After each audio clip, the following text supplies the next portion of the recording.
بالکل دیکھیے انجینئر رشید صاحب کا ایک میرے خیال سے ڈریم پروجیکٹ تھا. آپ دیکھیے جب وہ ایم ایل اے تھے انہوں نے کرنا ایکشن کمیٹی کے ساتھ مل کے 2 دن کا سٹ ان پروٹیسٹ کیا سری نگر میں. اس کے بعد انہوں نے جو ہے ننگے پاؤں جو ایک مارچ کیا وہاں پہ کارنا ٹنل کے لیے سیکٹریٹ تک. تو انہوں نے ہر محض پہ جہاں پہ بھی چلا انہوں نے کوشش کی کہ سادنا کو ٹنل ملنی چاہیے. اور اس کے بعد جب وہ ممبر آف پارلیمنٹ بنے آپ نے دیکھا کس طرح سے پہلی سیشن میں انہوں نے ٹنل کی بات کی, چاہے مچھل کیرن گریز یا کرنا کے لیے بات کی اور ان کو ٹنل ملنا چاہیے.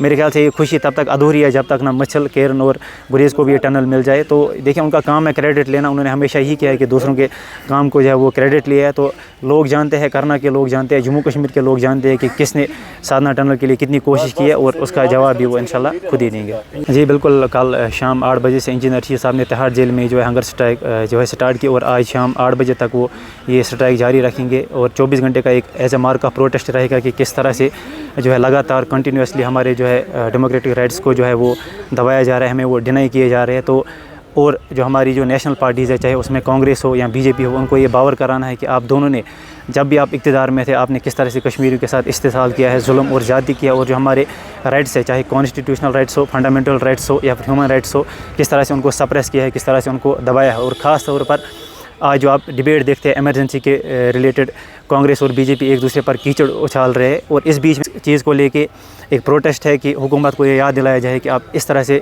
جموں کشمیر کے لوگوں کو ان کے حقوقوں کو ایسے دبا نہیں سکتے. تو یہ 24 گھنٹے کا اسٹرائک رہے گا. اور اس بارے میں انہوں نے اپنی فیملی کے تھرو اور اپنے جو ہے وکیل ہیں ان کے تھرو جو ہے ہم تک میڈیا کے ذریعے ہم نے بات پہنچائی. اور جو جیل اتھارٹیز ہیں ان کو بھی یہ کنوے کیا ہے کہ وہ 24 گھنٹے کا بھوک ہڑتال کریں.